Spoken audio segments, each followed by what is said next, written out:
Could there be a more perfect way of getting your 100th victory? You look at the rider who finished second, the rider who finished third, the route, the way you rode, the team. Yeah, I couldn't dream for better finish as today. To beat one of the best in the world in road cycling and this kind of finishes, and to have 100 victory on the Tour de France with a world champion jersey, it's incredible, and big huge thanks to the teammates as well. Yeah, Almeida was fantastic today. On that climb with 5 kilometres to go, you really exploded out of the blocks, and you dropped Jonas at one point, but he managed to come back. I guess you were softening up Mathieu, but did you go too hard? It was a plan to go full on this climb. Of course, you don't know exactly how long is the climb. Maybe I could squeeze a little bit more towards the top, but I think Jonas would be on the wheel anyway through the top, and in a way it was perfect, because then the legs were tired, and the next attacks that were coming were not as strong as they could be. Mathieu, congratulations. You kept the jersey. You were inches away from your 56th win today, and you lost it to a man who took his 100th. You're the guy, kind of the only guy that beats Tadej. What can you say about that? Yeah, that I didn't beat him today. I'm a bit disappointed. I really would have loved to win in the yellow jersey. It's or it was a dream, but yeah, Tadej showed he was the strongest today. On that ramp with 5k to go, he really went fast, and I guess it was also softening you up. Was that where you lost your sprint? Yeah, I think so. I had to dig really deep, and my legs exploded there, and at the end I thought they recovered a bit, but then when I launched my sprint I immediately felt the lactate, and I just had to sit down, and it was not really a sprint anymore until the finish line. But I'm happy to be there in the front once again, battling for the win, but I really would have loved to win. And 33 kilometres tomorrow against the clock, not really one for you. Are you resigned to losing this jersey? No, if I'm being realistic, the chance is big I will lose it tomorrow, but I'm glad to keep it one more day. Well, Grisha, I guess you're very happy with the performance. Would you have liked to get even more from today's stage? Yeah, we wanted to win the stage, obviously, but that wasn't possible. And well, it's the day before a time trial, but you laid out yet another very aggressive plan. Is there any sort of hesitation in your mind before a stage like this? Do you think, well, maybe we need to ride a little bit calmly today?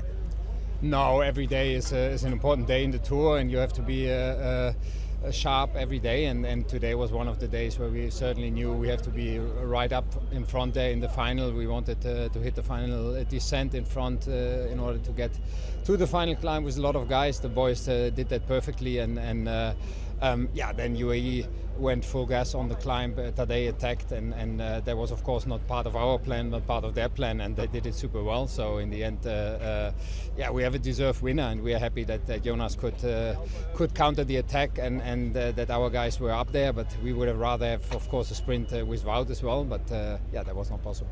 How much encouragement do you take from that moment at the top of the final climb where Jonas looked as though he was being dropped, and then physically and mentally he somehow pulled something out to come back to Pogacar's wheel? Yeah, I mean that's physically and mentally that's a really good sign. But tomorrow is another day, and in the TT we have new cards again, and we hope that Jonas can pull out a really good performance.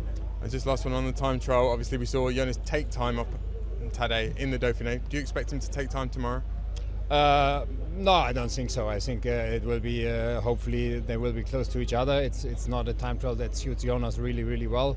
I think it's a perfect time trial for Remco, by the way, but the parcours is the parcours. We would have rather had a parcours with a few more hills in there, but that's not for us to choose. So he will do his best, and I'm sure he will do a good TT.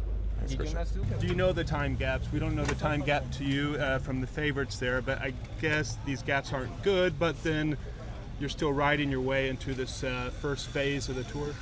Yes, exactly. I mean, like I said, I mean, for me it was quite tough, if I'm honest, to come here. Still, it's tough start. I mean, if I would be flying, I would be with one leg there, but yes, I'm suffering a lot these days, yes, to go through. So at the end, yeah, I mean, you know, like I always say, you always want to win. But in this case, I mean, I don't care about the time gaps. I put everything on the road day after day, and yeah, you know, we see what that means at the end. Primoz, it seems like it's a big priority in this tour to stay upright as well. You seem to be avoiding danger pretty well.